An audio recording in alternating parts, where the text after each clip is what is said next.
Morning దోస్తులు, మీరు అందరు బాగున్నారా? మీరు అందరు బాగుండాలన్న దేవుని మనస్ఫూర్తిగా కోరుకుంటున్నాను. ఇవాళ మీదేం కూర? ఇగో ఇవాళ నా కొడుకు బాగా ఇష్టమైన కూర అదేంటంటే టమాటా కోడిగుడ్డు. ఇగో దానికి కావాలి, నేను ఎట్లా చేస్తానో దానికి ఏం కావాలో మీకు చూపిస్తాను, చూడుర్రి. ఇప్పుడు టమాటాలు బాగా రేటు ఉన్నాయి నిజంగా దోస్తులు. తిరుపతిలో అయితే 80 రూపాయల కేజీ అంటున్నారు. ఇక కానీ తప్పదు, నా కొడుకు ఇవాళ పొద్దుగాల గొడవ పెట్టుకుని అలిగిండు. అందుకే వానికి ఇష్టమైన కూర తీసుకెళ్తాను. ఒక పావు కిలో తెచ్చిన అంతే. ఇక పావు కిలో టమాటాలు సన్నగా కట్ చేసిన, ఉల్లిగడ్డ వక్కలు 2 ఉల్లిగడ్డలు, ఇక మెంతి కూర మొన్న చెప్పిన కదా మెంతి కూర తెచ్చినాను. ఇక కొంచెం వేస్తున్నా. పచ్చిమిరపకాయ వక్కలు, ఇగో కొత్తిమీర పొడి, అదే ధనియాల పొడి, జీలకర్ర పొడి, వేయించి పట్టిన జీలకర్ర పొడి, కుడక పొడి. ఈ 3 ఎట్లా వేసుకోవన్నో నేను వీడియో కూడా పెట్టిన, చూడుర్రి. కారం, ఉప్పు, ఇక గుడ్లు ఘాట్లు పెట్టి కొంచెం మంట నూనె వేసి అదే ఘాట్లు పెట్టి వేయించాలి. పసుపు వేసి, ఉప్పు వేయకండి, పసుపు వేసి వేయించిన. ఇక ఎందుకంటే ఘాట్లు పెట్టకపోతే పేలుతాయి, టప్పన వేలుతాయి.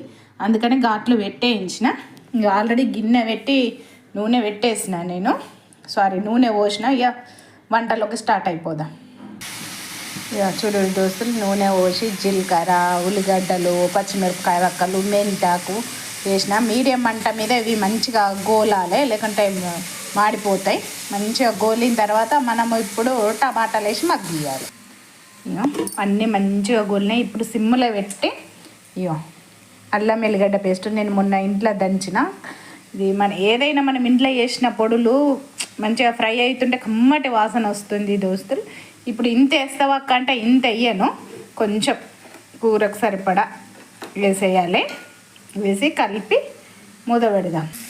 అల్లం ఎల్లిగడ్డ కూడా వేసిన, చూసిరా మంచిగా ఫ్రై అయింది, కమ్మటి వాసన వస్తుంది చెప్పిన కదా. ఇప్పుడు పసుపు వేసి టమాటా వక్కలు వేసేద్దాం.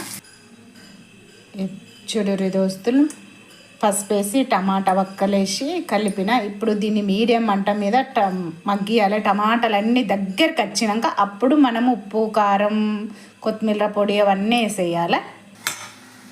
టమాటాలన్నీ మగ్గినాయి దోస్తులు. ఇప్పుడు మనం ఉప్పు, కారం అనేది, కారం మీరు ఎంత తింటారో అంత వేసుకోండి. ఉప్పు,